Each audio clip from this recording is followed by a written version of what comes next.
नमस्कार दोस्तों, mock test channel में आप सभी का स्वागत है। अगर आप भी NISM 5A mutual fund distributor exam दे रहे हैं और जानना चाहते हैं वो सवाल जो कि इस एग्जाम में लगातार पिछले 2 हफ्तों में पूछे जा रहे हैं, तो ये वीडियो आपके लिए बहुत ही इंपॉर्टेंट होने वाला है, क्योंकि ये सभी सवाल वही हैं जो कि एग्जाम में अभी पिछले 2 हफ्ते में पूछे गए हैं। आइए दोस्तों, शुरुआत करते हैं पहले सवाल से। Which of the statement is और आर ट्रू?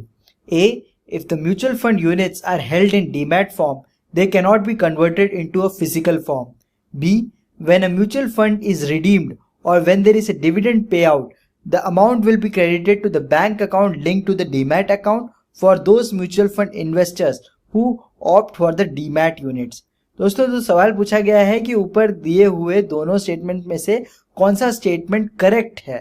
तो दोस्तों, इसका जो सही जवाब है वो है ऑप्शन बी, क्योंकि आप देख सकते हैं यहाँ पे पूछा गया है कि म्यूचुअल फंड्स में जब भी रिडीम किया जाता है या कोई डिविडेंड पे आउट आता है तो उसी बैंक अकाउंट में आपका पैसा आएगा जिस बैंक अकाउंट को आपने अपने डीमैट अकाउंट से लिंक किया है।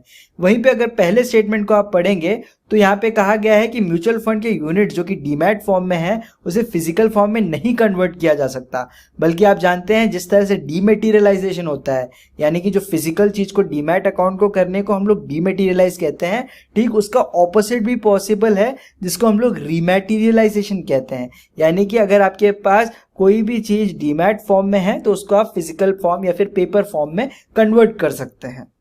नेक्स्ट सवाल पे चलते हैं हम।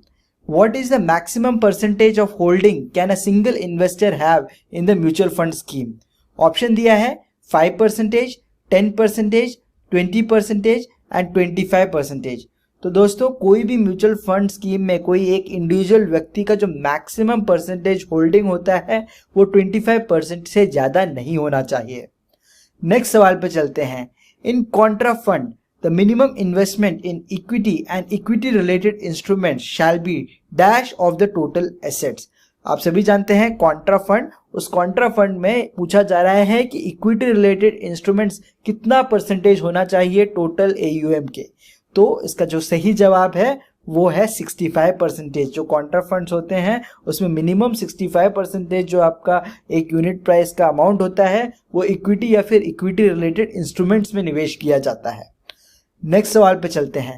Who is not authorize to attach the document submitted for KYC compliance in case originals are not produced at the time of KYC? आप सभी जानते हैं जब भी हमें KYC करानी होती है हमें ओरिजिनल डॉक्यूमेंट तो लेके जाना ही होता है, बट इन केस मान लेते हैं कि हमारे पास ओरिजिनल डॉक्यूमेंट नहीं है उस समय, तो उस समय आप क्या यूज कर सकते हैं? किसी का अटेस्ट किया हुआ डॉक्यूमेंट यूज कर सकते हैं। तो किस किस का जो है आप अटेस्टेड डॉक्यूमेंट यूज कर सकते हैं और किसका नहीं यूज कर सकते हैं, ये सवाल है। सवाल में यहाँ पे नॉट जो शब्द है उसे आप देखिए, ये पूछा गया है कि इनमें से कौन से व्यक्ति ने अगर अटेस्ट किया हो तो वो जो है हम नहीं मानेंगे। ऑप्शन है notary public, B manager of a scheduled commercial bank, C mutual fund distributor, D gazetted officer. तो दोस्तों, तो इसका जो सही जवाब है वो है mutual fund distributor. Mutual fund distributor द्वारा अटेस्ट किया जाना काफी नहीं है, बाकी के 3 ऑप्शंस में से जिन भी व्यक्ति ने अगर इसे अटेस्ट किया हो तो उसे हम लोग वैलिड मानेंगे। नेक्स्ट सवाल पे हम लोग चलते हैं। Dash is not a mutual fund distribution channel. इसमें पूछा गया है कि कौन से के थ्रू आप जो है म्यूचुअल फंड को सेल नहीं कर सकते। ऑप्शन दिया है branches of public sector banks, B branches of Reserve Bank of India, C branches of private sector banks, D branches of foreign banks. तो दोस्तों, आपको बता दूं कि जितने भी म्यूचुअल फंड के सेल्स होते हैं ये केवल प्राइवेट बैंक्स या पब्लिक बैंक्स में होते हैं। वहीं पे रिजर्व बैंक ऑफ इंडिया में कोई भी आपको म्यूचुअल फंड स्कीम बेचता हुआ एम्प्लॉई नहीं मिलेगा। तो इसका जो सही जवाब है वो है branches of Reserve Bank of India. कि अगर आप NISM 5A mutual fund exam को पहले अटेम्प्ट में निकालना चाहते हैं तो केवल ये मॉक टेस्ट कर लेना काफी नहीं है, आपको चाहिए कि आपके कॉन्सेप्ट्स एकदम स्ट्रांग हो। आज ही एक कैंडिडेट ने मुझे पहली बार कॉल किया और उन्होंने मुझे बताया कि उनका आज एग्जाम था और उस एग्जाम में उनके 48 मार्क्स आए। और आइए आप उन्हीं से सुन लें कि क्या इंपॉर्टेंस है कॉन्सेप्ट का इस एग्जाम को क्लियर करने के लिए। Well, my name is Sonali. Just to appear the mock test is not enough. Mock test, I think I have attempted around 1000. But I must tell you, if your concept is not clear, you cannot pass the exam. Exam questions are very tricky. Clear your concept. Only after that you appear the mock test. Once your concept is clear, you can appear this exam and pass. All the best, guys. तो दोस्तों पहले आप सारे chapter explanation के सारे videos को देखेंगे mocktestchannel.com पे जाके, और उसके बाद ही मॉक टेस्ट अटेंड कीजिए। मॉक टेस्ट भी हम लोगों ने आपको वेबसाइट पे दे रखा है उसको, बट आप पहले कॉन्सेप्ट क्लियर करने के बाद ही देखें। आइए दोस्तों चलते हैं नेक्स्ट सवाल पे। Identify the true statement. A दिया है an addendum must company the scheme. B addendum is considered to be part of the scheme related document. इन दोनों स्टेटमेंट में से आपको बताना है कि कौन सा स्टेटमेंट ट्रू है। ऑप्शन दिया है A only A is true, B only B is true, C both A and B are true, D none of the above. So दोस्तों इसका जो करेक्ट जवाब है वो है बोथ ए एंड बी, दोनों ही करेक्ट है। कि जो हमारा एडेंडम होता है वो KIM के साथ आता है, की इंफॉर्मेशन मेमोरेंडम के साथ आता है, और दूसरा addendum is to be considered as a part of scheme related document. वो कोई अलग नहीं है, वो भी स्कीम रिलेटेड डॉक्यूमेंट ही है। नेक्स्ट सवाल पे चलते हैं। In which document is a commentary on the current state of economy and markets is generally provided. कि आपको कौन से डॉक्यूमेंट में आज के करंट इकोनॉमी के बारे में या मार्केट के बारे में जानकारी मिलेगी। ऑप्शन दिया है statement of additional information, B key information memorandum, C fund fact sheet, D scheme information document. इसका दोस्तों जो करेक्ट जवाब है वो है fund fact sheet. Fund fact sheet के अंदर आपको करंट स्टेट ऑफ इकोनॉमी के बारे में और मार्केट के बारे में सारी जानकारी दी जाती है। नेक्स्ट सवाल पे चलते हैं। A mutual fund scheme performance must always be measured relative to. अगर आपसे पूछा जाए कि आपका म्यूचुअल फंड स्कीम किस तरह से परफॉर्म कर रहा है, तो आप किस तरह से मेजर करेंगे? बेंचमार्क से मेजर करेंगे दोस्तों। कि हर एक जो म्यूचुअल फंड्स होते हैं, अगर मान लेते हैं आपका म्यूचुअल फंड केवल बैंक के स्टॉक्स में जो है इन्वेस्ट करता है, तो आप बैंक निफ्टी को जो है अपना बेंचमार्क मान सकते हैं। और अगर आपके बैंक निफ्टी ने अगर मान लेते हैं 13% का रिटर्न दिया है और आपके म्यूचुअल फंड स्कीम ने अगर 16% का दिया है, तो आप ये कह सकते हैं कि एज कंपेयर टू बेंचमार्क जो है आपका म्यूचुअल फंड स्कीम अच्छा परफॉर्म कर रहा है। नेक्स्ट सवाल पे चलते हैं। Identify the true statements with respect to benchmark for sector funds. Option दिया है A it is ideal to benchmark a sector fund against a index representing the respective sector, B it is advisable to benchmark a sector against a diversified fund to get a correct picture. तो option दिया है only A is true, B only B is true, C both A and B are true. तो दोस्तों जाहिर सी बात है कि अगर आप बेंचमार्क की बात करेंगे तो आप वही सारे प्रॉपर्टीज चाहेंगे अपने बेंचमार्क में जिस तरह की प्रॉपर्टीज आपके म्यूचुअल फंड स्कीम में है। तो अगर आप सेक्टर फंड की बात करें तो आप उसको अपना बेंचमार्क चुनोगे जो कि आपके उस रेस्पेक्टिव सेक्टर का इंडेक्स हो, ना कि एक डाइवर्सिफाइड पोर्टफोलियो को रिप्रेजेंट करता हो जैसे कि निफ्टी। नेक्स्ट सवाल पे चलते हैं। Dash forms the basis of appointment of a distributor by an AMC. कि कैसे नियुक्त किया जाता है एक डिस्ट्रीब्यूटर को एएमसी द्वारा। ऑप्शन दिया है SEBI approval, B agreement between the investor and the distributor, C power of attorney from the AMC, D an agreement between the AMC and the distributor. दोस्तों इसका करेक्ट आंसर है कि केवल एग्रीमेंट होता है एएमसी और डिस्ट्रीब्यूटर का। यहाँ पे सेबी सबका अप्रूवल जाने की जरूरत नहीं होती है। नेक्स्ट सवाल पे चलते हैं दोस्तों। Identify the true statements with respect to stamping of application for non financial transactions of a mutual fund. Option दिया है A time stamping is relevant, B date stamping is pertinent, C date and time stamping is done. और यहाँ पे नीचे देखो आपको दिया गया है कि all the three options are correct, only A and B are correct, only B and C are correct and only A and C are correct. तो दोस्तों इसका जो सही जवाब है वो है only B and C are correct. कि आपसे पूछा गया है नॉन फाइनेंशियल ट्रांजैक्शंस के बारे में। नॉन फाइनेंशियल ट्रांजैक्शंस क्या होंगे कि मान लेते हैं आपने अपना एड्रेस चेंज कराना है, तो वो भी जो है नॉन फाइनेंशियल ट्रांजैक्शन या फिर इंफॉर्मेशन पासिंग हुआ।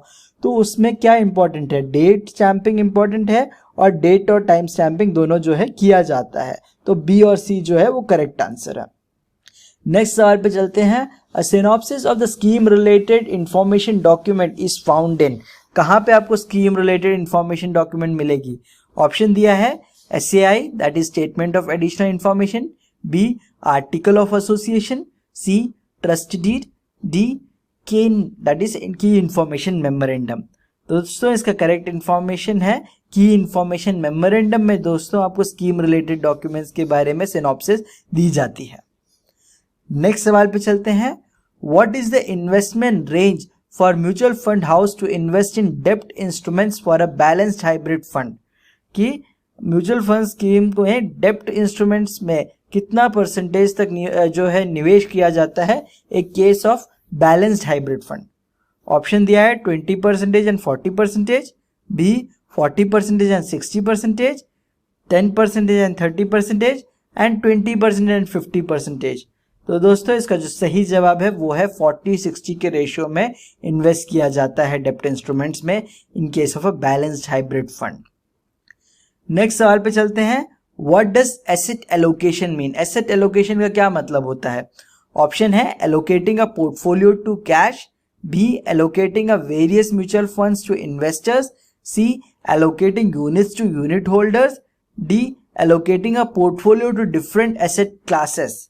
इसका सही जवाब है दोस्तों कि allocating a portfolio to different asset classes. Asset allocation का मतलब यह हुआ कि मेरी जो संपत्ति है उसका 20% मैंने इक्विटी में डाल दिया है, 30% डेब्ट में, बाकी कुछ 10% जो है गोल्ड में, बाकी रियल एस्टेट में। तो ये क्या हुआ? एसेट एलोकेशन हुआ कि मैंने अपने पोर्टफोलियो में कितने कितने एसेट क्लासेस में अपने पैसों को विभाजित किया है। नेक्स्ट सवाल पे हम लोग चलते हैं, for which of the following fund can NSE's MIBOR be used as an benchmark? MIBOR क्या होता है? मुंबई का जो है एक इंडेक्स है मिबोर, जिसमें कि आप लिक्विड फंड्स का जो है बेंचमार्किंग करते हैं कि 90 डेज के जो फंड्स होते हैं कि 90 डेज में जो है आपको रिटर्न्स देने वाले फंड्स होते हैं, उसका बेंचमार्क है मिबोर। तो ऑप्शन क्या दिया है? ELSS fund, liquid fund, 5 year constant maturity G-sec fund, long duration fund. तो दोस्तों इसका जो सही जवाब है वो है लिक्विड फंड। लिक्विड फंड का बेंचमार्क होता है मिबोर। नेक्स्ट सवाल पे चलते हैं, what is fix in case of a close ended fund? Close ended fund में क्या चीजें फिक्स होती हैं? नंबर ऑफ यूनिट्स जो होते हैं वो फिक्स होते हैं। वहीं पे नंबर ऑफ यूनिट्स मुझे ऑप्शन में नहीं दिख रहे हैं, तो देखते हैं क्या क्या ऑप्शन में दिया हुआ है। नेट एसेट वैल्यू दिया हुआ है, रेट ऑफ रिटर्न दिया है, यूनिट कैपिटल और मार्केट प्राइस। दोस्तों यहाँ पे यूनिट कैपिटल करेक्ट आंसर लग रहा है। क्यों? क्योंकि number of units multiplied by face value जो होता है वो आपको यूनिट कैपिटल देता है, जो कि एक क्लोज एंडेड फंड के केस में फिक्स रहेगा, क्योंकि नंबर ऑफ यूनिट्स नहीं बढ़ने वाले हैं। जितने स्टार्टिंग में थे उतने ही एंड ऑफ द प्लान में भी रहेंगे। वहीं पे ओपन एंडेड स्कीम में क्या हो रहा है कि नंबर ऑफ यूनिट्स जो होते हैं वो इंक्रीज हो जाते हैं। जितने ज़्यादा इन्वेस्टर जुड़ते रहेंगे उतने नंबर ऑफ यूनिट्स अलॉट किए जाएंगे। क्लोज एंडेड फंड में शुरुआती और अंत के टाइम पे जो नंबर ऑफ यूनिट्स होते हैं वो सेम रहते हैं।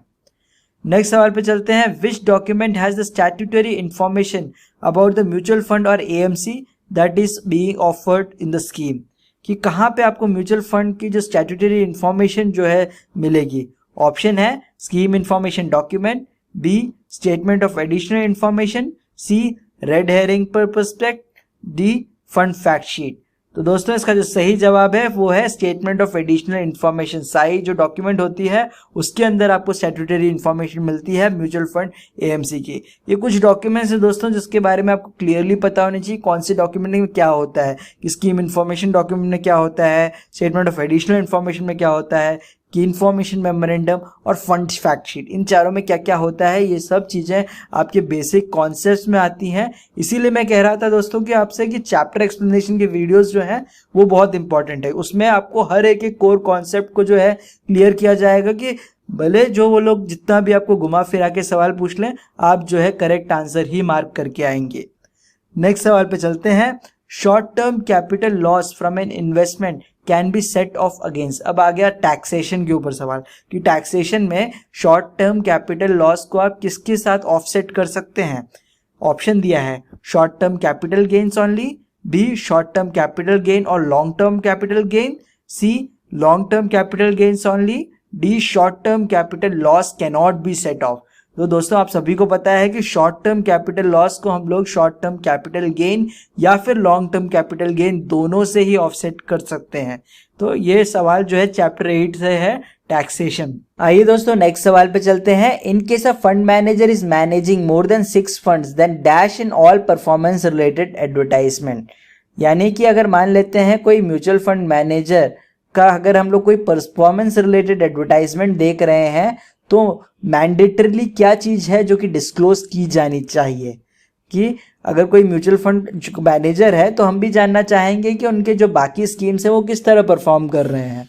तो कुछ ऐसी मैंडेटरी कंडीशंस जो है सेट की गई है जहाँ पे ये कहा गया है कि जो परफॉर्मेंस डाटा यानी कि जो टॉप 3 बेस्ट परफॉर्मिंग जो उनकी स्कीम्स हैं उसका परफॉर्मेंस डाटा भी डिस्क्लोज किया जाए, और जो वर्स्ट 3 है जो इसमें सबसे कम रिटर्न्स उनके पास जो है जनरेट हो रहे हैं उन 3 स्कीम्स की भी जो है इंफॉर्मेशन है वो डिस्क्लोज की जाए, ताकि जो क्लाइंट है वो एक प्रॉपर इंफॉर्मेशन के साथ जो है डिसीजन ले सके कि उन्हें स्कीम में इन्वेस्ट करना है या नहीं।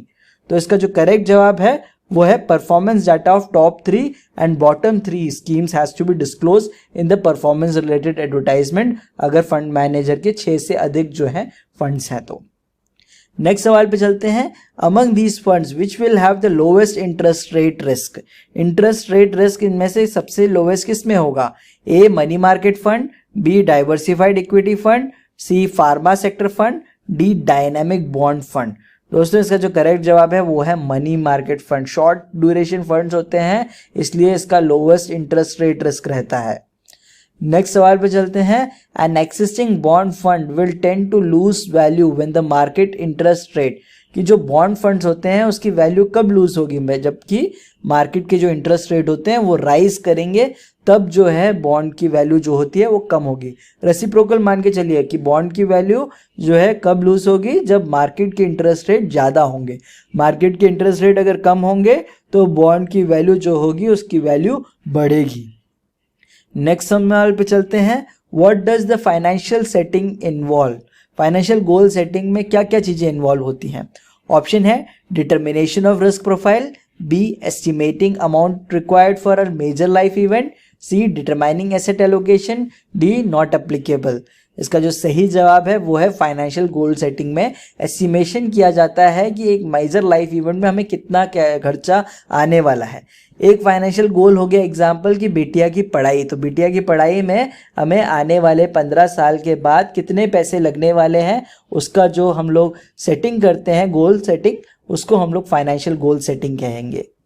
नेक्स्ट सवाल पे चलते हैं। In which of the following cases is the transaction charge to be paid to the mutual fund distributor deducted from the gross investment of the investor, इनमें से कौन से वाले में जो है ट्रांसैक्शन चार्ज जो होता है वो ग्रॉस इन्वेस्टमेंट में से डिडक्ट किया जाएगा?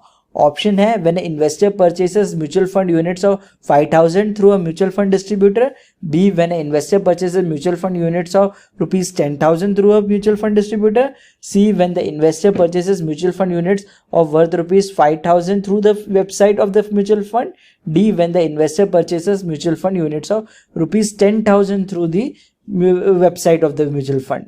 दोस्तों इसका जो सही जवाब है वो है when an investor purchases mutual fund units worth ₹10,000 through a mutual fund distributor, कि अगर 10,000 से जो है ऊपर की संख्या का जो है म्यूचुअल फंड का परचेज करता है तो उसके जो ट्रांसैक्शन चार्जेस होते हैं वो ग्रॉस इन्वेस्टमेंट में से ही जो है डिडक्ट कर दिए जाते हैं। नेक्स्ट सवाल पे चलते हैं। In a corporate bond fund the minimum investment is highest rated corporate bonds is dash percentage of the total assets, कि कितने परसेंटेज जो होता है मिनिमम इन्वेस्टमेंट को हाईएस्ट रेटेड कॉर्पोरेट बॉन्ड्स में किया जाता है? 50, 60, 70 और 80। दोस्तों इसका जो सही जवाब है वो है 80%। 80% ऑफ द टोटल एसेट जो होता है वो हाईएस्ट रेटिंग दिए हुए कॉर्पोरेट बॉन्ड्स में इन्वेस्ट किया जाता है। नेक्स्ट सवाल पे चलते हैं। When a dividend is paid, the NAV of the unit or to dash to that extent, कि जब भी आपने सुना होगा डिविडेंड पे आउट होता है तो NAV की वैल्यू क्या होती है? गिरती है ना। जितना ज़्यादा आप डिविडेंड पे आउट करोगे उतना NAV का वैल्यू जो है गिरेगा। तो इसका जो सही जवाब है फॉल्स, है ना, कि NAV की वैल्यू डिविडेंड पे आउट के साथ साथ गिर जाती है। नेक्स्ट सवाल पे चलते हैं। An investor already has a folio in the mutual fund scheme where he is a joint holder. Now he wants to do additional investment in the same scheme as a sole holder. How can he make the change? यानी कि पति पत्नी 2 लोग हैं, दोनों लोगों ने मिलकर एक ही फोलियो चालू किया है म्यूचुअल फंड स्कीम का। अब पति चाहता है कि मैं एडिशनल इन्वेस्टमेंट करूं सेम स्कीम में बट एज अ इंडिविजुअल यानी कि एक सोल होल्डर के लिए, तो उसे क्या करना चाहिए, इस सवाल है। ऑप्शन दिया है you will have to do the investment under new folio and select the mode of holding a single. B he can do investment by mentioning the mode of holding in the application a single to apply only in the fresh investments being made. C. He can do the investment by changing the mode of the holding for additional units after the investment has been made. तो दोस्तों आपको बता दो, अगर आपके joint holder हैं तो same folio में आप एडिशनल यूनिट जो है प्राइवेटली होल्ड नहीं कर सकते हो. आपको क्या करना पड़ेगा, नया फोलियो जो है लेना पड़ेगा, उसमें नए इन्वेस्टमेंट्स जो कि आप उसी स्कीम में कर रहे हो उसको डालना पड़ेगा, ताकि आप जो है मोड सिंगल में ही इस इन्वेस्टमेंट को कैरी आउट कर सको. तो इसका करेक्ट आंसर है he will have to do the investments under a new folio and select the mode of holding a single. Next सवाल पे चलते हैं. इंफॉर्मेशन अंडर फाटका यानी कि foreign account tax compliance act is to be provided dash, कि कब आपको फाटका इंफॉर्मेशन दिया जाना चाहिए. ऑप्शन दिया है only if the investment is made from a foreign bank account. B only if the country of birth, citizenship, nationality और tax residency is other than India. C only if the NRI is doing the investment. D only if the investor is resident of USA and Europe. तो दोस्तों आपको बता दो कि अगर country of birth या citizenship या नेशनैलिटी या टैक्स रेसिडेंसी इंडिया के अलावा कहीं और है तो आपको ये जो इन्फॉर्मेशन होती है foreign account tax compliance act जो है उसका इन्फॉर्मेशन देना होता है. नेक्स्ट सवाल जब जाते हैं. One of the objectives of dash is to undertake national wide investor awareness program to promote proper understanding and concept of working of mutual funds. किसका ऑब्जेक्टिव है ये. ऑप्शन दिया हुआ है सेबी, बीएससी, एम्फी और एनआईएसएम. तो correct answer दोस्तों AMFI. AMFI के जो ऑब्जेक्टिव स्टेटमेंट्स में एक स्टेटमेंट ये है कि it wants to undertake national wide investor awareness program to promote proper understanding of the concept of working of mutual funds. Next सवाल पे चलते हैं. Decision in tactical asset allocations are taken on the basis of. ये tactical asset allocation में decisions किस basis में लिए जाते हैं. ऑप्शन है likely behaviour of the market, b risk profile of the investor, c income level of the investor, D all of the above. दोस्तों इसका जो सही जवाब है वो है likely behaviour of the market. कि बिहेवियर ऑफ मार्केट को जो है आप स्टडी करते हैं और उस बेसिस में आप जो है डिसीजन लेते हैं कि आपको करना क्या है, किस तरह से एसेट को एलोकेट करते हुए आगे बढ़ना है. नेक्स्ट सवाल पे चलते हैं. Which of these funds has the highest risk. इनमें से कौन से फंड में सबसे ज्यादा रिस्क है. ऑप्शन दिया है index fund, B diversified equity fund, C long duration fund, D gilt fund. अधिकतर स्टूडेंट्स इसको जो है रॉन्ग मार्क करके आते हैं. क्यों मार्क करके आते हैं मैं बताऊंगा. आप पहले गेस कीजिए कि इसमें से कौन सा करेक्ट आंसर होगा. ओके देखिए आपने सोचा नहीं होगा कि डाइवर्सिफाइड इक्विटी फंड जो है ये करेक्ट होगा, क्योंकि जैसे ही हम लोग डाइवर्सिफाई सुनते हैं हमें लगता है कि रिस्क तो मिनिमाइज हो ही गया डाइवर्सिफिकेशन से. बट आपको कंपेयर करना है सारे ऑप्शंस में. किसी भी बाकी ऑप्शन में आपको कहीं पे भी इक्विटी फंड के बारे में नहीं कहा गया है. यहाँ पे डाइवर्सिफाइड इक्विटी फंड के बारे में कहा गया है. डाइवर्सिफाइड भले हो है क्या equity fund as compare to government fund तो रिस्कियर है ही है. लॉन्ग ड्यूरेशन फंड्स और इंडेक्स फंड्स के कंपैरिजन में भी ये दोस्तों इक्विटी फंड होने के कारण रिस्कियर होता है. दोस्तों अगर आपको अभी तक का जो एक्सप्लेनेशन है वो अगर पसंद आया हो तो एक छोटा सा नोट जो है आप YouTube के एल्गोरिदम के लिए नीचे छोड़ दीजिएगा. थैंक यू या कुछ भी लिख दीजिएगा. ओके भी लिख देंगे तो चलेगा. और चैनल को जरूर से सब्सक्राइब कर दीजिएगा. दोस्तों काफ़ी मेहनत करता हूँ आप लोगों के लिए. म्यूचुअल फंड्स के जो है नए नए सवालों को आप तक लेके आता हूँ ताकि आप इस एग्जाम को पहले अटेम्प्ट में क्लियर कर सको. आपका हर एक सब्सक्राइब बटन से मुझे बहुत खुशी होती है. नेक्स्ट सवाल पे चलते हैं. Which type of hybrid fund has the least exposure to equity. इनमें से कौन सा ऐसा हाइब्रिड फंड है जिसका इक्विटी पे एक्सपोजर बहुत ही कम है. ऑप्शन है aggressive hybrid fund, b balanced hybrid fund, c conservative hybrid fund, d arbitrage hybrid fund. नाम से ही समझ में आ रहा है कि कंजर्वेटिव यानी कि हम ज़्यादा एक्सपोज करना ही नहीं चाहते. तो इसका जो करेक्ट आंसर है कंजर्वेटिव हाइब्रिड फंड है, जहाँ पे हम लोग इक्विटी पे एक्सपोजर जो है बहुत ही मिनिमल रखते हैं. नेक्स्ट सवाल पे चलते हैं. At what price can investor buy or sell units of an open ended fund after the new fund offer. कि अगर इन्वेस्टर एक ओपन एंडेड फंड को आफ्टर एनएफओ लेना चाहे तो किस प्राइस में मिलेगा उसको. ऑप्शन दिया है the NAV of the mutual fund units, b new fund offer price, c the face value, d the monthly average price. तो डेफिनेटली अब न्यू फंड ऑफरिंग तो खत्म हो गई, तो न्यू फंड ऑफर प्राइस में तो मिलने से रहा, अब आपको किस प्राइस पे मिलेगा, मार्केट प्राइस पे मिलेगा, यानी कि NAV of the mutual fund unit जो चल रहा होगा उस प्राइस पे जो है आप इसको खरीद या बेच पाएंगे। नेक्स्ट सवाल पे चलते हैं दोस्तों। If a third party payment is to be made for subscribing to a mutual fund scheme, then which of the following is or are essentially required? कि अगर कोई third party mutual fund scheme के लिए जो है पे करना चाहे तो उसके लिए कौन से इनमें से दिए हुए कंडीशंस जो है मैंडेटरली रिक्वायर्ड होंगे। ऑप्शन क्या दिया है, A the minimum investment has to be ₹50,000, B the third party has to provide PAN details and also comply with the KYC norms, C the third party also have to have a folio with the fund, D all of the above। तो दोस्तों इसका जो correct answer है वो है the third party has to provide PAN details and also comply with the KYC norms. की KYC forms जो है थर्ड पार्टी को भी फिल करने पड़ेंगे और अपना पैन कार्ड डिटेल भी जो है जमा करना पड़ेगा।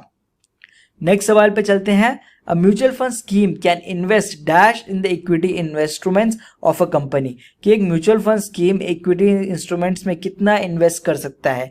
ऑप्शन दिया है 5% of net assets, b 10% of net assets, c 15% of the net assets, d 25% of the net assets. तो यहाँ पे बताया गया है 10% ऑफ द नेट एसेट। एक म्यूचुअल फंड स्कीम जो है 10% ऑफ द नेट एसेट्स जो है अपने equity instrument of a company में इन्वेस्ट कर सकता है। नेक्स्ट सवाल पे चलते हैं। When compare to open ended funds, investors in close ended funds face a higher level of. कि अगर आप ओपन एंडेड फंड और क्लोज एंडेड फंडेड को जो है कंपेयर करो तो क्या डिफरेंस है। ओपन एंडेड फंड्स यानी कि नंबर ऑफ इन्वेस्टर या नंबर ऑफ यूनिट्स की कोई सीमा नहीं है, कितना भी जो फंड है आप इनमें निवेश करते चले जा सकते हैं, नंबर ऑफ यूनिट्स जो है उसके हिसाब से हम लोग बढ़ा देंगे। वहीं पे क्लोज एंडेड फंड्स में नंबर ऑफ यूनिट्स जो होंगे वो हम लोग फिक्स रखेंगे टुवर्ड्स द एंड, कि जब तक मैच्योरिटी नहीं होती फंड्स की तब तक हम जो है नंबर ऑफ यूनिट्स को सेम रखेंगे। वहीं पे ओपन एंडेड फंड्स में क्या हो रहा है कि हम लोगों ने कोई मैच्योरिटी ही नहीं रखी है। तो इस केस में आपसे पूछा गया है कि ओपन एंडेड फंड्स को अगर हम लोग क्लोज फंडेड फंड्स से कंपेयर करें तो कहाँ पे जो है हायर लेवल ऑफ क्या रहेगा। ऑप्शन दिया है credit risk, B liquidity risk, C market risk, D investment risk. तो दोस्तों इसका सही जवाब है लिक्विडिटी रिस्क जो होता है वो हमें मिलता है। कि यहाँ पे जो इन्वेस्टर को जो होता है क्लोज एंडेड फंड्स में जो है लिक्विडिटी बहुत कम होती है, कोई जो अगर आप बेचना भी चाहे तो खरीदार मिलने मुश्किल हो जाते हैं। वहीं पे ओपन एंडेड फंड्स में क्योंकि कोई सीमा ही नहीं है तो नए नए खरीदार मिलने के लिए आपको बिल्कुल भी जो है स्ट्रगल नहीं करना पड़ता। आप चाहें तो वापस जो है म्यूचुअल फंड कंपनी को ही अपने यूनिट्स को बेच सकते हैं तो आपको जो है उसका पैसा मिल जाता है। वहीं पे क्लोज एंडेड फंड्स में म्यूचुअल फंड कंपनी जो है आपकी यूनिट्स को वापस नहीं लेगी जब तक कि मैच्योरिटी नहीं हो जाती। तो लिक्विडिटी रिस्क जो होता है वो फेस करना पड़ता है कि अगर आपने क्लोज एंडेड फंड्स में निवेश किया हो तो। नेक्स्ट सवाल पे चलते हैं। When is the statement of additional information updated. Sai जो होता है उसको कब कब अपडेट किया जाता है। ऑप्शन दिया है every month, b before 10th January and 10th July of every 6 months, C every 3 months, D before end of 3 months of the every financial year। तो दोस्तों इसका सही जवाब है before the end of 3 months of every financial year जो होता है SAI document यानी कि स्टेटमेंट ऑफ एडिशनल इंफॉर्मेशन को अपडेट किया जाता है। नेक्स्ट सवाल पे चलते हैं। Identify the true statement with respect to benchmark of the mutual fund schemes. कि बेंचमार्क के बारे में दिए हुए स्टेटमेंट्स में से कौन सा स्टेटमेंट या स्टेटमेंट्स करेक्ट है। ऑप्शन दिया है a for international equity fund the ideal benchmark will be BSE 500 index as it is a very broad based index covering 500 companies.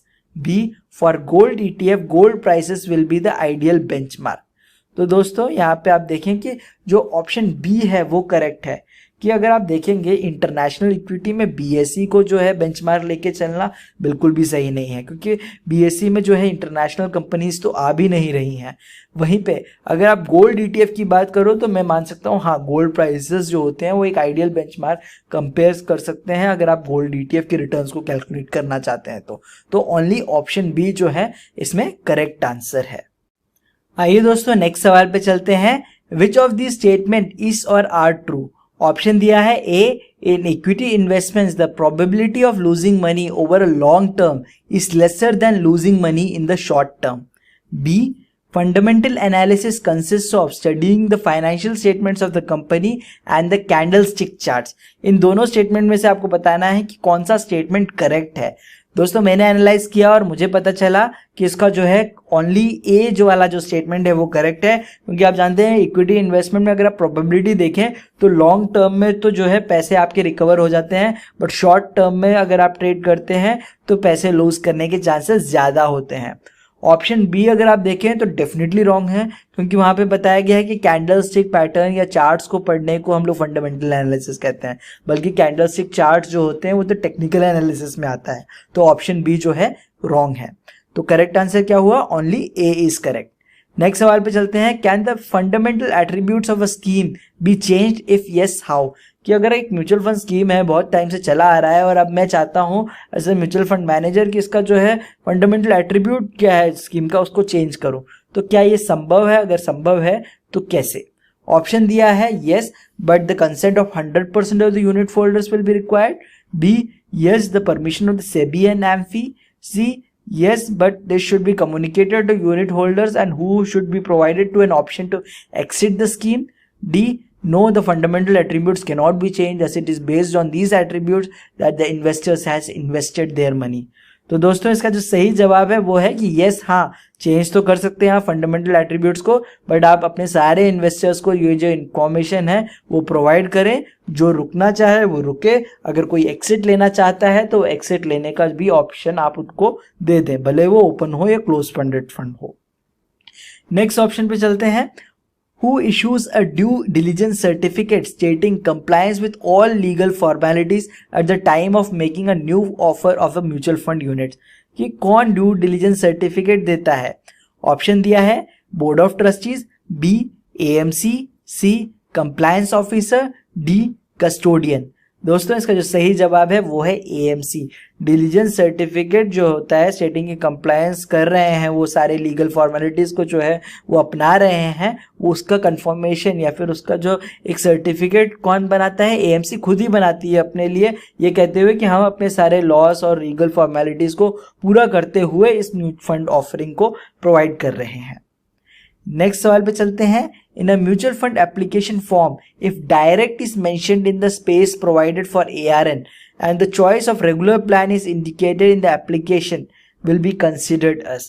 अगर कहीं पे भी अगर आप देखें कि म्यूचुअल फंड एप्लीकेशन के फॉर्म में डायरेक्ट शब्द का उपयोग किया गया है कहीं पे स्पेस में ARN के स्पेस पे, तो उस प्लान में अगर आपको जो रेगुलर प्लान है या डायरेक्ट प्लान है उसमें रेगुलर प्लान अगर टिक किया गया हो तो हम एप्लीकेशन को क्या मानेंगे? इसके लिए दोस्तों आपको डायरेक्ट प्लान और रेगुलर प्लान में फ़र्क क्या होता है वो बता देता हूँ। डायरेक्ट प्लान यानी कि नो मीडिएटर, यानी म्यूचुअल फंड डिस्ट्रीब्यूटर को कोई कमीशन नहीं मिलता है अगर कोई इन्वेस्टर डायरेक्ट प्लान में निवेश करता है तो। वहीं पे जो रेगुलर प्लान्स होते हैं उसमें कमीशन मिलता है, और कमीशन मिलने के लिए म्यूचुअल फंड डिस्ट्रीब्यूटर को अपना ARN नंबर जो होता है वो डालना पड़ता है फॉर्म में जब भी वो इन्वेस्टमेंट करा रहा होता है। यहाँ पे स्पेशल केस दिया हुआ है, यहाँ पे ARN की जगह पे डायरेक्ट भी लिख दिया है, और वहीं पे रेगुलर चाहिए या डायरेक्ट चाहिए उसमें उन्होंने रेगुलर को जो है टिक कर रखा है। तो उस केस में हम एप्लीकेशन को क्या मानेंगे? ऑप्शन दिया है direct plan application, b regular plan application, c incomplete and rejected, d incomplete and send for investor for completion. दोस्तों तो इसका सही जवाब है डायरेक्ट प्लान मानेंगे, भले ही आपने रेगुलर प्लान में टिक कर रखा हो या जो प्लान है वो रेगुलर हो, बट क्योंकि आपने डायरेक्ट शब्द को यूज किया है ARN की जगह, उस एप्लीकेशन को हम लोग जो है डायरेक्ट प्लान के अंदर मानेंगे। नेक्स्ट सवाल पे चलते हैं। Which information has to be provided by a normal investor to be identified as an existing investor in the mutual fund? कि ऐसी कौन सी जानकारी है जिससे कि नॉर्मल इन्वेस्टर अपने आप को एक्सिस्टिंग इन्वेस्टर साबित कर सकता है एक म्यूचुअल फंड स्कीम के केस में? ऑप्शन दिया है PAN, B PEKRN, C folio number, D KYC acknowledgement. दोस्तों इसका जो सही जवाब है वो है फोलियो नंबर। अगर आपके पास किसी भी कंपनी का जो है फोलियो नंबर है तो आप जो है प्रूव कर सकते हैं कि मैं आपके वहीं का ही एक्सिस्टिंग इन्वेस्टर हूं। नेक्स्ट सवाल पे चलते हैं। The AMFI code of ethics is sets out, कि एम्फी कोड ऑफ एथिक्स में क्या दिया हुआ है? Option the standard of good practices to be followed by the AMC in the operation and in their dealing with investors, intermediaries and public, b the standard of good practices to be followed by AMC in their operation and in their dealing with mass media. C, the standards of good practices to be followed by mutual fund distributors in their dealing with AMFI, AMC and investors. D, the standards of good practices to be followed by fund managers in dealing with the AMFI and investors. दोस्तों तो इसका सही जवाब है option A, इसमें सभी को cover किया है. The standard of good practices to be followed by AMC in the operation in dealing with investors, intermediaries and public. Next सवाल पे चलते हैं. How often does a mutual fund disclose the information on total expense ratio charge by to a mutual fund scheme and where is this published. कि पहला तो सवाल इन्होंने ये पूछा गया है कि कितने ऑफन ये चीज को बताया जाता है या पब्लिश किया जाता है. दूसरा पूछा गया है ये कहाँ पब्लिश किया जाता है. ऑप्शन दिया है daily on the mutual fund website, b weekly on the mutual fund website, c once in a month in the fund fact sheet, D once in a year it makes mandatory disclosure to SEBI and AMFI. तो दोस्तों इसका सही जवाब है daily basis में जो है mutual fund website में आपको ये TER की इंफॉर्मेशन मिल जाती है. नेक्स्ट सवाल पे चलते हैं. If there is a breach of the code of conduct by intermediary and a second violation by the intermediary is proved, then the registration of the intermediary is. कि पहली बार आपने ब्रीच किया मतलब कि कोड ऑफ कंडक्ट में जो बताया गया है उसको फॉलो ना करते हुए आपने कोई ऐसी एक्टिविटी की जिसे हम लोग कोड ऑफ कंडक्ट का ब्रीच माने, और दूसरी बार वापस से वायलेशन अगर आप कर देते हैं तो आपका जो रजिस्ट्रेशन है उसके साथ क्या होगा. ऑप्शन है not renewed, b cancelled, c suspended, d withheld. तो उसको जो है कैंसिल कर दिया जाएगा. दोस्तों रजिस्ट्रेशन को सस्पेंड नहीं किया जाता, कैंसिल कर दिया जाता है. वापस से वो व्यक्ति जो है अब जो है रजिस्टर नहीं कर पाता. नेक्स्ट सवाल पे चलते हैं. If a segregated portfolio is created it shall be effective from. कि अगर एक सेग्रीगेटेड पोर्टफोलियो को क्रिएट किया जाता है तो कब से इफेक्टिव माना जाएगा. ऑप्शन है the day of credit event, b the 7 days prior to the credit event, c 1 year from the date of credit event, d the day with the security was brought in the portfolio. तो इसका correct answer है the day of credit event. जिस दिन credit event होता है उसी दिन दोस्तों इसको इफेक्टिव मान लिया जाएगा अगर आपने सेग्रीगेटेड पोर्टफोलियो क्रिएट किया है तो. नेक्स्ट सवाल पे चलते हैं. Where is the information regarding investor service centres, minimum investment amount and how to make purchases of the mutual fund mention. ये सारी जानकारी कहाँ पे मिलती है. ऑप्शन है application form, B nomination form, C transaction form, D key information memorandum. दोस्तों इसका जो सही जवाब है वो है की इंफॉर्मेशन मेमोरेंडम में ये सारी इंफॉर्मेशन आपको मिल जाती है कि आपका इन्वेस्टर सर्विस सेंटर कहाँ पे होगा, मिनिमम इन्वेस्टमेंट कितना लगेगा और किस तरह से आपको परचेज करना है म्यूचुअल फंड के यूनिट्स को. नेक्स्ट सवाल पे चलते हैं. Which is the first step that a mutual fund distributor should take in building a mutual fund portfolio for his investors. Option दिया है he should list the best performing funds for the investors to select, b he should set a financial goal for the investor, C, he should list the good equity funds with the lowest expense ratio for the investor to select, D, he should invest in the amount in the liquid fund and set systematic transfer plan in a good equity fund. तो सबसे पहला step क्या होना चाहिए एक mutual fund distributor का अपने investor के पोर्टफोलियो को डिजाइन करते वक्त. तो इसका सही जवाब है दोस्तों कि फाइनेंशियल गोल तो पता कर लो.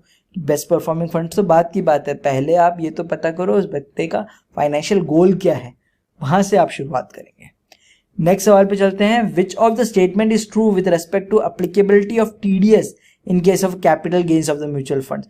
TDS कब लगाया जाता है कैपिटल गेन्स पे म्यूचुअल फंड यूनिट्स के. ऑप्शन है there is a nil TDS on the capital gains in mutual funds for all investors, b TDS is required to be deducted at 10% on declared dividends, C all capital gains from the mutual funds units are subject to 10% TDS, D TDS is not applicable on capital gains for resident individuals, it is applicable for non-resident individuals. So TDS मतलब कुछ और नहीं है, tax deduction at source है. तो किन पर applicable होगा, NRI लोगों पर अप्लीकेबल होगा जो कि नॉन रेसिडेंशियल इंडियंस की कैटेगरी में आते हैं. नेक्स्ट सवाल पे चलते हैं. Which investor need not provide a PAN card at the time of making a mutual fund investment. इनमें से कौन से व्यक्ति को पैन कार्ड सबमिट करने की जरूरत नहीं है जब वो एक म्यूचुअल फंड इन्वेस्टमेंट करता है. तो ऑप्शन दिया है investor who is investing up to 50,000 rupees in a mutual fund scheme excluding SIP per mutual fund, b investor who is investing up to ₹50,000 in the mutual fund scheme including SIPs per year per mutual fund, C Investor who is investing in rupees 1 lakh in a mutual fund scheme excluding SIPs per year per mutual fund. D. Investor who is investing up to rupees 1 lakh in the mutual fund scheme including SIPs per year per mutual fund. तो दोस्तों इसका जो सही जवाब है कि investor who is investing up to rupees 50,000 in the mutual fund including SIP अगर वो 50,000 से ज़्यादा निवेश नहीं कर रहा है एक साल पे तो उसको जो है पैन सबमिट करने की जरूरत नहीं है. A credible benchmark of mutual fund scheme should be in sync with A size of the scheme, B investment objective of the scheme, C investment strategy of the scheme, D expense ratio of the scheme, E asset allocation pattern of the scheme. तो दोस्तों आपको बताना है कि एक credible benchmark में इनमें से कौन से गुण होने चाहिए. आपको यहाँ पे 5 ऑप्शंस दिए हुए हैं और दोस्तों इसका जो करेक्ट आंसर है वो है बी, सी और ई. पहला कि investment objective of the scheme जो है मैच होना चाहिए बेंचमार्क के साथ. C, investment strategy of the scheme जो है वो बेंचमार्क का साथ मैच होना चाहिए. E, expense ratio of the scheme. अगर ये तीनों चीज़ें अगर मैच खाती हैं तो हम उसे एक क्रेडिबल बेंचमार्क मानेंगे. हालांकि आपको पहले से ही पता होगा बट फिर भी मैं आपको बता देता हूँ, बेंचमार्क और कुछ नहीं होता. जैसे मान लेते हैं निफ्टी 50 को हम लोग बेंचमार्क मानते हैं. क्यों निफ्टी 50 को बेंचमार्क मानते हैं? क्योंकि बहुत सारे ऐसी म्यूचुअल फंड कंपनीज़ हैं जो कि इन्हीं 50 कंपनीज़ में अलग अलग रेशियो में जो है इन्वेस्ट करती हैं. तो उन सब के लिए जो बेंचमार्क है वो निफ्टी 50 कहलाएगा. अगर निफ्टी 50 ने 15% का रिटर्न दिया है और उनके निफ्टी 50 वाले जो म्यूचुअल फंड ने अगर 15 नहीं बल्कि 14 या फिर 13% का दिया है तो हम कहेंगे वो अंडर परफॉर्मिंग है. वहीं पे उससे ज़्यादा दिया है तो हम कहेंगे अच्छा परफॉर्मिंग है. तो ये होगी क्रेडिबल बेंचमार्क की बात. आइए चलते हैं नेक्स्ट सवाल पे. Equity linked saving schemes ELSS are eligible for deduction under Section 80C of the Income Tax Act. However, such schemes have a lock-in period of the date of the investment. आप सभी जानते हैं कि ELSS में जो है आपको 80C की छूट मिलती है. अब यहाँ पे पूछा गया है कि कितने टाइम का लॉक इन पीरियड होता है. आंसर देखिए. A 3 years of the date of allotment of each individual unit. B 3 years of date of original investment even in the case of subsequent purchases. C 5 years from the date of allotment of each individual unit. D, if tax exemption is not availed, there will not be any lock-in period. तो दोस्तों इसका सही जवाब है option A, 3 years from the date of allotment of each individual unit. Next सवाल पे चलते हैं. When is consolidated account statement dispatched to the investment? CAS का जो एक स्टेटमेंट होता है वो कब कब हम इन्वेस्टर को देते हैं. A, whenever the investor asks for a cash. B, bi-monthly for dormant investors. C, every month before the 10th of working day of the following month. D, whenever there is a transaction in the folio. तो दोस्तों इसका सही जवाब है option C, every month before 10th working day of the following month जो है ये report जो है इन्वेस्टर को दे दी जाती है. नेक्स्ट सवाल पे चलते हैं. A criticism of rupee cost averaging is. यहाँ पे पूछा गया है जो रुपी कॉस्ट एवरेजिंग होती है उसके बारे में नेगेटिव पॉइंट क्या है. A, investment is over the same amount at regular intervals. B, over a period of time the average purchase price will look out higher than if one tries to guess the market highs and lows. C, it does not inform an investor when to buy, sell or switch from one scheme to another. D, rupee cost averaging has no serious shortcoming. तो दोस्तों इसका जो correct answer है वो है C, कि it does not inform the investors when to buy, sell or switch from one scheme to another. Basically ये rupee cost averaging होता क्या है. रुपी कॉस्ट एवरेजिंग का मतलब ये होता है दोस्तों कि हमारे पास एक तो ऑप्शन हो गया कि हम लोग मार्केट को जो है टाइम करने की कोशिश करें कि जब मार्केट एकदम लो पे रहेगा तब हम इन्वेस्ट करेंगे, जब हाई पे रहेगा तब हम इन्वेस्ट नहीं करेंगे. तो ये हो गया टाइमिंग द मार्केट. उसी का ठीक ऑपोजिट होता है रुपी कॉस्ट एवरेजिंग, कि मार्केट भले ऊपर हो या नीचे हो मैं एक फिक्स्ड अमाउंट जो है इन्वेस्ट करता रहूँगा. तो उससे भी जो है अच्छे रिटर्न्स आते हैं. बट कई बार टाइमिंग द मार्केट अगर हम लोग करते हैं तो और भी अच्छे रिटर्न्स आ सकते हैं, बट वहाँ पे हम लोग और ज़्यादा रिस्क कैरी कर रहे होते हैं. तो अगर हम लोग नेगेटिव पॉइंट पूछें रुपी कॉस्ट एवरेजिंग की तो वो ये रहेगा कि वो हमें ये नहीं बताता कि कब हमें परचेज़ करना चाहिए, कब हमें सेल करना चाहिए या स्विच करना चाहिए, क्योंकि वो इंडिपेंडेंट ऑफ मार्केट मूवमेंट्स है, क्योंकि हम एक ही अमाउंट जो है लगातार हमेशा इन्वेस्ट करते चलते हैं. नेक्स्ट सवाल पे चलते हैं. Fixed ratio of asset allocation means.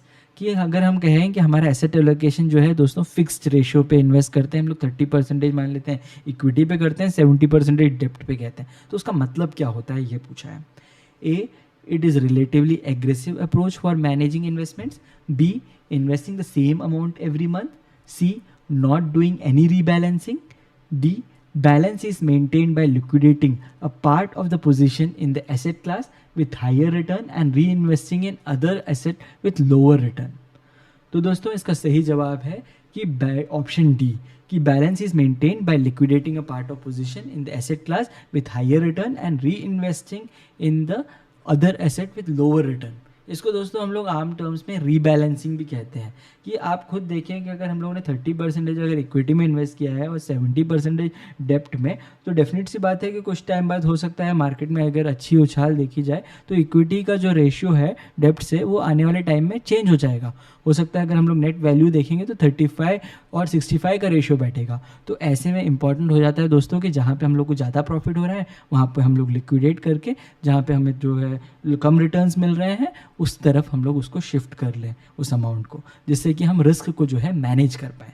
तो fixed ratio of asset allocation का यही मतलब होता है दोस्तों। हालांकि हम लोग जब भी किसी तरह के कमेंट्स हमें आते हैं बच्चों के, जहाँ पे वो हमें बताते हैं कि हमारा जो है एग्ज़ाम पहले अटेम्प्ट में क्लियर हो गया है, तो हम लोग जो है उनसे कहते हैं कि प्लीज़ हमें एक रिव्यू वीडियो ज़रूर भेजिए, जिससे कि बाकी स्टूडेंट्स की भी मदद हो सके, उनको भी कुछ फीडबैक मिले कि किस तरह से इस एग्ज़ाम के लिए प्रिपेयर करना है। तो दोस्तों ऐसे ही एक स्टूडेंट मार्गी शाह हैं जिन्होंने इस एग्ज़ाम को भी रिसेंटली क्लियर किया है, यानी कि 2-3 दिन पहले ही मुझे उनका मैसेज आया जहाँ पे उन्होंने बताया कि इस एग्ज़ाम को उन्होंने क्लियर किया। तो मैंने उनसे रिक्वेस्ट किया कि एक डेफिनेटली आप जो है टिप वाला वीडियो हमारे स्टूडेंट्स के लिए बनाइए। तो आइए हम लोग उस वीडियो को देखते हैं और उसके बाद तुरंत हम लोग जो है क्वेश्चन एंड आंसर्स पे चलेंगे। हेलो गाइस, मेरा नाम मार्गी शाह है। मैंने हाल ही में NI एग्ज़ाम 5A सीरीज़ के लिए एनरोल किया था और मतलब मेरे स्टाफ, मेरे कलीग्स और जो भी NISM को जानते हैं उन्होंने मुझे इतना डराया था कि ये एग्ज़ाम कोई भी फर्स्ट अटैम्प्ट में पास नहीं होता है। And you know what? I'm sharing you one good news, the biggest news for me. I know आपको थोड़ा ऐसा लगेगा कि इसमें क्या बड़ी बात है, बट येस कोई पास नहीं होता है and I clear the exam on a very first attempt. मैं जो एग्जामिनेशन सेंटर में थी उसमें भी 20 में से 1 लोग पास हुए। I am one of them. और इसका मैं क्रेडिट जो देना चाहूँगी because of mock test channel. मैं यूट्यूब पे मॉक टेस्ट चैनल का एक वीडियो रेफ़र कर रही थी, मुझे इतना अच्छा लगा कि मैंने उनका सब्सक्रिप्शन लिया 599 एंड 299 का, जिसमें 13 चैप्टर्स है, 12 chapters and 13 is the mock test आपको प्रैक्टिसिंग के लिए। और सर ने जो एक्सप्लेन किया है एक एक वर्ड, एक एक टर्मिनोलॉजी कि क्या है टैक्टिकल रिसर्च, क्या है टेक्निकल एनालिसिस, क्या है शार्प रेशियो, क्या है बेटा रेशियो, क्या है अल्फा रेशियो, क्या है एवरीथिंग। जो आपको टर्मिनोलॉजी नहीं पता होगी तो आपको इतना इंटरेस्ट से आप समझ पाओगे ना उसको, मतलब बहुत मज़ा आया।